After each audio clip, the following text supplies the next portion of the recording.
It's 5:25. I'm going to Poland. We're also, at the moment, moving house. So, great time for me to leave. I get to avoid that whole catastrophe. And yeah, I'm flying back into Birmingham to go to my house. Look at that sunset behind me. Bloody hell, that's beautiful. It's like a tail. Wagging its tail. It's a happy polo.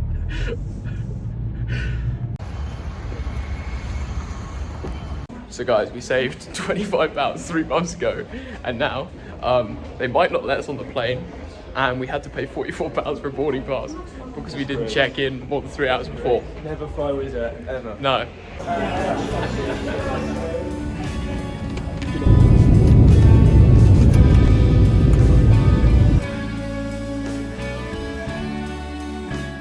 We made it to Krakow.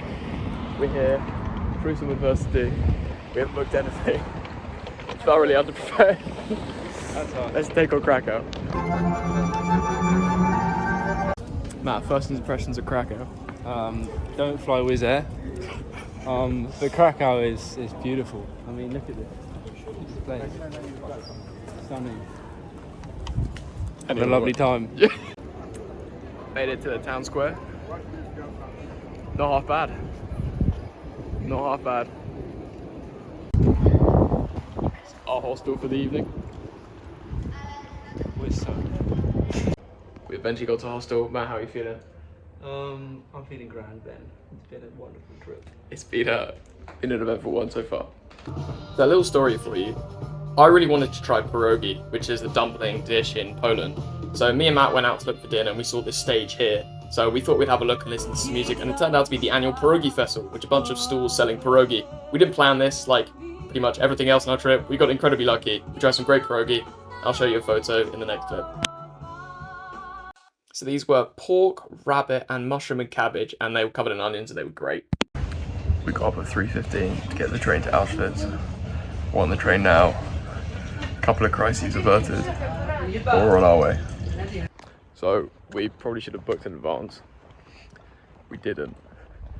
So we spoke to a lady who said that if we get here at 6, there might be a chance of getting tickets on the door.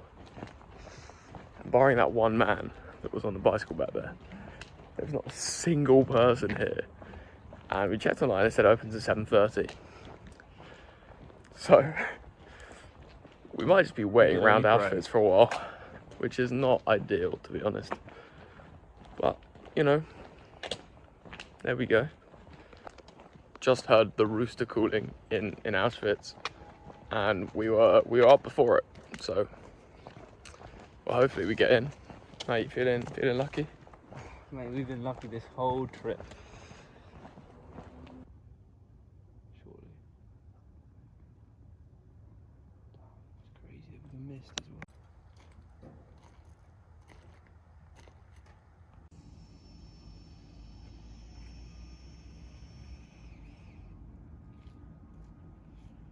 I only got this footage of Auschwitz because I wanted to be as present as I possibly could be while doing the guided tour to learn as much as I could about the history of this place. Matt and I arrived there at about 4:45 and we waited as the only people there, which was an incredible experience because we had unfettered viewing of the camp.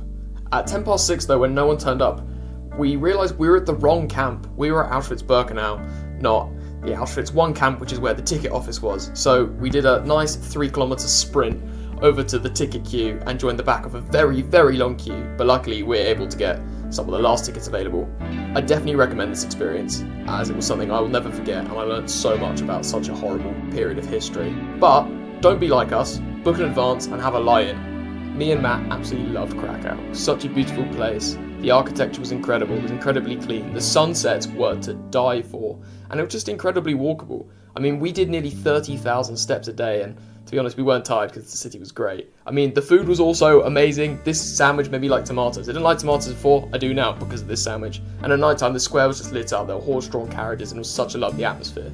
On the last night, me and Matt found this cool little music bar we sang along to, had a little drink until it was time to get our train.